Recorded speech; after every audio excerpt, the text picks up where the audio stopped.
دەکەم بەڕێزان ڕەوەن ساڵح حەسەن مامۆستای زمان و ئەدەبی کوردی بە کوردی دەیدەم وەرامی قەبرم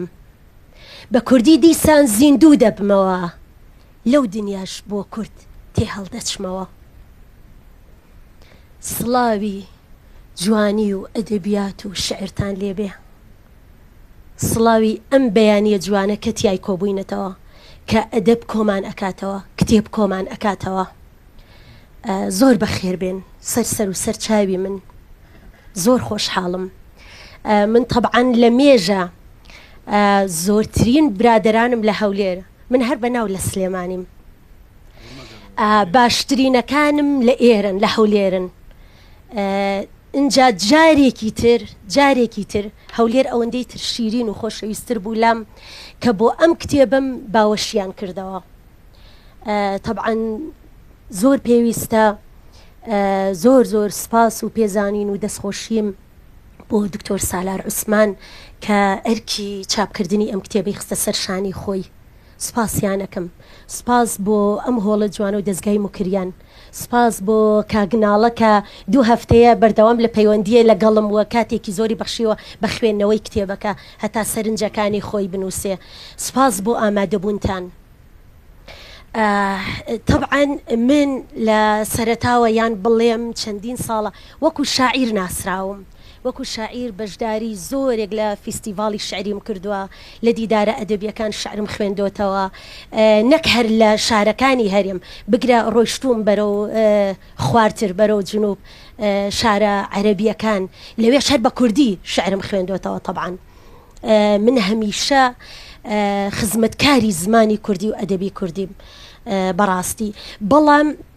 تموحی من هەر لە شعردا نەبووە لە چوارچێوە و بازنەی شعرا نەبووە ینی پێم خۆش بووە زیاتر ئەم خزمەتی ئەدەبیات بکەم و زیاتر بچمە پێش هەر لە بازنەی شعرا نەمێنم بەڵام دوای ئەوەی کە ماستەرم خوێند بەڕاستی هەرچەنە بە زمانی فارسی من خوێندم بەڵام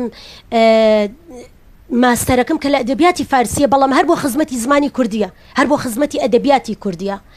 بۆ ئەوەی شارەزای ئەدەبیاتی وڵاتانی دراوسێ بم شارەزای ئەدەبیاتی جیهانی بم شارەزای زمانێکی تر بم خزمەتی ئەدەبیاتی کوردی پێ بکەم جا من لە دوای ئەو خوێندنەوە دەستم بە نووسینی بەحس کرد نووسینی توێژینەوە کرد چونکە بەڕاستی تمۆحم هەبوو بەڕاستی حەزم ئەکرد ئیش بکەم لە شعری کوردیە جا چ شعری کلاسیک بێ شعری ئازاد بێ چونکە من خۆم نەبەستۆتەوە لە بازنەی یەک جۆر ستایلی شعریدا چونکە ئەم کتێبە کۆمەڵێک بەحسی ئەدەبیە بەڵام هەر بەحسەی بابەتێکە لەوانەیە من ئێستا نتوانم کورتەیەک پوختەیەک لە ناوەڕۆکی کتێبەکە باس بکەم ئەویان جێڵم بۆ کاگناڵە چونکە هەر بابەتی هەر بەحسەی باسیەکە باشە تایتڵێکە ئیشکردن لەسەر جۆرە شعرێکە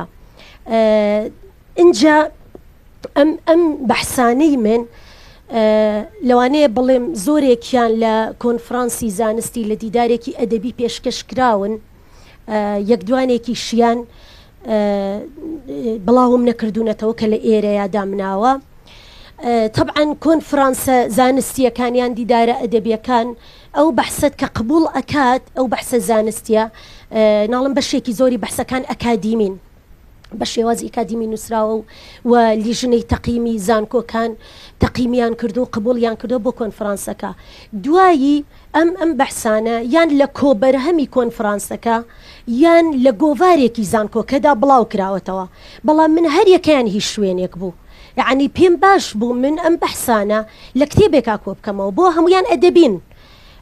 هەم بۆ ئەرشیفی خۆم هەم وەکو بەرهەمێک هەم وەکو ئەوەی کەسێک کە پێویستی بە بەحسە پێویستی بە ئیشکردنە لەو بوارەدا یان کەسانێک عاشقی توێژینەوە و لێکۆڵینەوە ئەدەبیاتن هەمووی بەیەکەوە لە بەردەست بێ نەک هەریەکەیان لە گۆڤارێک و لە ڕۆژنامەیەک و لە کۆبەرهەمێکی شوێنێکدا بڵاو بنەوە من هاتم هەریەک لە ئەمانە کە بەرهەمی 3 ساڵمە لە 2023 تا 26 تیانە 2023 تا 2025 هەر ئەوەندەیە ئەو بەحسانەی کە نووسی و من هەمووی من کۆ کردەوە نۆ بەحسی ئەدەبیە هەموویم لە ئەم کتێبەیە کۆ کردوتەوە ڕاستە هەمویان لەسەر ئەدەبیاتە هەمویان لەسەر شعرە کۆمەڵێکیان توێژینەوەی زانستین و هەندێکیشیان لێکۆڵینەوەیەکن و یەکێک لە بەحسەکانم ڕەخنەی ئەدەبیە یەکێکیان لێکۆڵینەوەیەکی ڕەخنەیە ئەوانەی تر هەمووی وردەکاری لەسەر ئەو شعرانە جا من تەنیا تایتڵەکان ئەخوێنمەوە ئەوی تر جێ ئەهێڵم بۆ کاگناڵە حەسەن ئەو تەواوی بەحسەکانی خوێندۆتەوە چونکە وەکوتم هەر یەکەیان باسێکە هەر یەکەیان جۆرە کارێکە کە ناتوانم وردەکاری بەحسەکان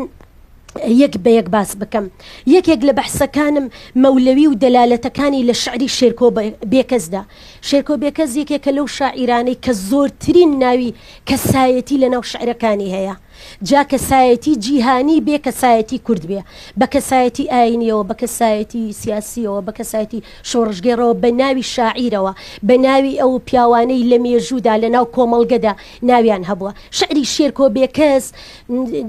سەرشارە لە ئەو ناوانە لە ناوی کەسایەتی من هاتم ئیشم لەسەر مەولەوی کرد کە شێرکۆ بێکەس چەند جار بە پێی داتا چەند جار ناوی مەولەوی هێناوە ئەم ناوی مەولەویە دالە مەدلولەکانی پشتی ناوی مەولەوی چین جا لە دوای نالی یەکەمین ناو کە ناوی زۆر هێناوە ناوی نالی هێناوە بە پلەی دووەم ناوی مەولەوی زۆر هێناوە ئەوە یەکێکە لە بەحسەکانم کە توێژینەوەیەکی زانستی ئەکادیمیە بەحسێکی تریانم ئافرەت لە شعرە کوردەکانی سافی هیرانیدا سافی هیرانی شاعیرێکی کلاسیکە سەر بە ڕێبازی سۆفی گەریە چۆن باسی ئافرەت دەکا ئەوەیان بەحسێکی ترمە بەحسێکی تر زمان بەخشین یان ئیشم لەسەر تەشخیص کردو بە کەسکردن بە شتە بێگیانەکان لە گۆڕستانی چراکانی شێرکۆ بێکەسدا لە ئەو ڕۆمانە شعری شێرکۆ بێکەسدا چۆن شتەکان هەموو شتە بێگیانەکان قسە دەکەن هاتوونەتە زمان ئەوەشیان هەر بەحسێکی زانستیە یەکێکی تر لە بەحسەکانم باسی چیای شەنگال دەکەم لە شعردا چیای شەنگال وەکو فریشتەیەکی ڕزگارکەرە بۆ خەڵکە ئێزیدیەکە بۆ خەڵکی شەنگال لە هەر هێرش و پەلاماردانێک پەنایان بردووەتە بەر چیاکە ئەمەیان لە 2 دەقدا ئیشم کردووە 2 زاری جیاواز یەکێکیان دەقێکی دکتۆر عارف حیتۆ مەسیحی دووەم عفو هەڵبەستا شنگالێ دکتۆر عارف حیتۆ کە باسی ئەو پەلاماردانەی داعش ئەکا بۆ سەر ئێزیدیەکان و بۆ شنگال یەکێکیشیان دەقێکی زۆر بەڕێز کاک سەباح ڕەنجدەر بە ناوی